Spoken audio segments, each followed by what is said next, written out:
یہاں کے ممبرز اور گورنمنٹ آفیشلز کو میں خوش آمدید کہتا ہوں اور آپ کا شکریہ ادا کرتا ہوں کہ آپ اس میٹنگ پہ آپ تشریف لائے۔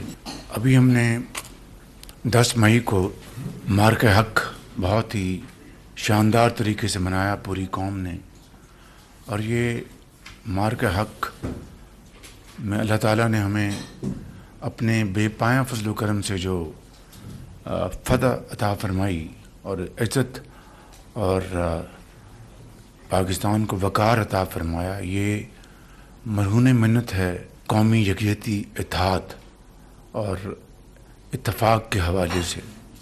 پوری قوم یکجاں دو قالب تھی اور افواج پاکستان نے الحمدللہ انتہائی جمع مردی سے اور بہادری سے دشمن کو وہ سبق سکھایا جو کہ انشاءاللہ وہ رہتی دنیا تک یاد رکھے گا۔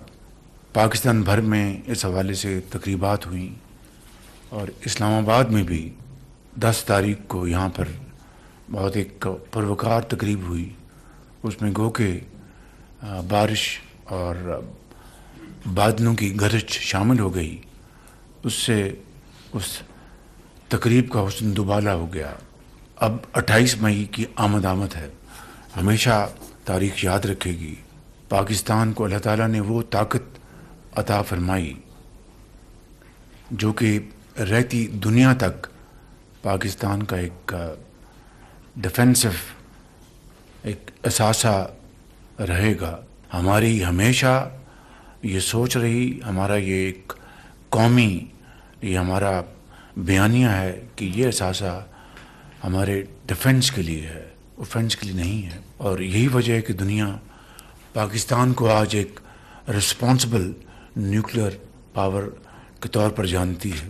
تو پاکستان کو ایٹمی قوت بنانے والے جتنے بھی سائنسدان، جتنے بھی سیاستدان اور دوسرے جو ادارے ہیں، ان سب کا اس میں، تمام حکومتوں کا اس میں رول ہے، اور اس کے موجد یقیناً بانی وہ ذوالفقار علی بھٹو ہمارے سابق وزیر اعظم تھے، اور اس کو نقطہ انجام تک پہنچانے کے لیے میاں نواز شریف نے، جو میرے قائد ہیں، انہوں نے ایک اپنا ہمیشہ تاریخی کردار ادا کیا۔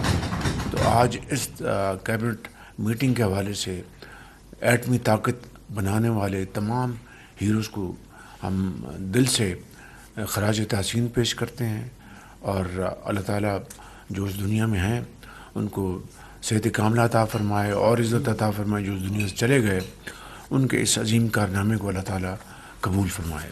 جس طرح پاکستان کو اللہ تعالیٰ نے ایک نیوکلیئر طاقت عطا فرمائی، اسی حوالے سے اسی محنت اور اسی کمٹمنٹ کے ساتھ ہمیں پاکستان کو ایک اکنامک طاقت بنانا ہے، جس کے لیے پچھلے 2 سالوں میں آپ سب نے مل کر ایک ٹیم کے طور پر بے پناہ کاوشیں کی ہیں، اور اس کے آہستہ آہستہ نتائج بھی سامنے آئے ہیں۔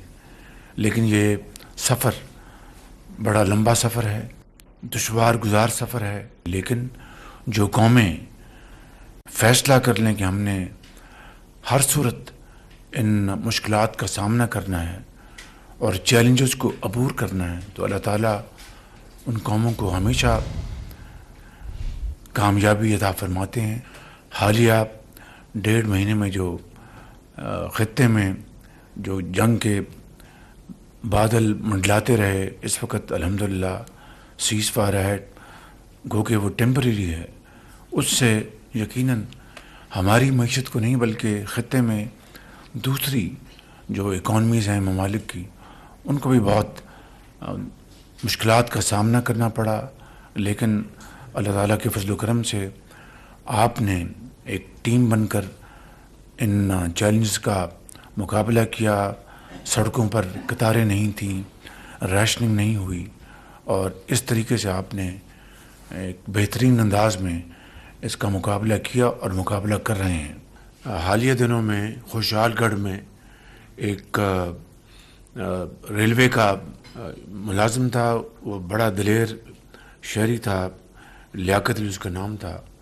تو اس نے جب دیکھا اور اس کو خطرہ محسوس ہوا کہ یہ دہشت گرد ہیں، تو انہوں نے فوری طور پر اس نے ان کا خودکش حملہ روکنے کی کوشش کی، اور اس نے جام شہادت نوش کیا.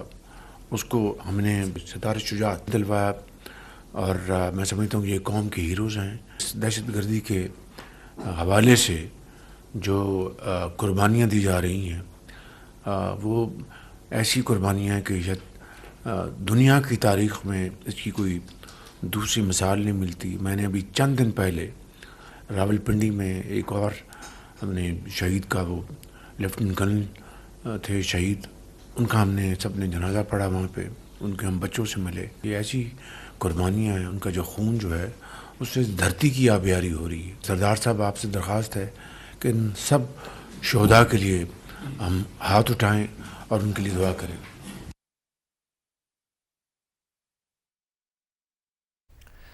تو وزیر اعظم میاں محمد شہباز شریف وفاقی کابینہ اجلاس میں خطاب کر رہے تھے، اور وہ یہ کہہ رہے تھے کہ موجودہ حالات میں ہم شاندار طریقے سے کام کر رہے ہیں. پاکستان کی شاندار فتح پوری قوم کی یکجہتی کی مرہون منت تھی.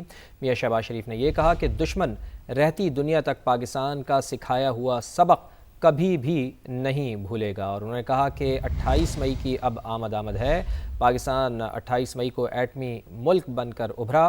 ایٹمی قوت ہمارا دفاعی اثاثہ ہے اور ہم نے کبھی بھی جاریت نہیں کی ہے. میاں شہباز شریف یہ کہہ رہے تھے کہ پاکستان کو اب معاشی قوت بنانا ہے، ہمارا یہ اب گول ہے، ہمیں اس گول کو اچیو کرنا ہے. خطے میں جنگ کے بادل منڈلا رہے تھے، اب عارضی سیز فائر ہے. میاں شہباز شریف کا ایسا کہنا تھا.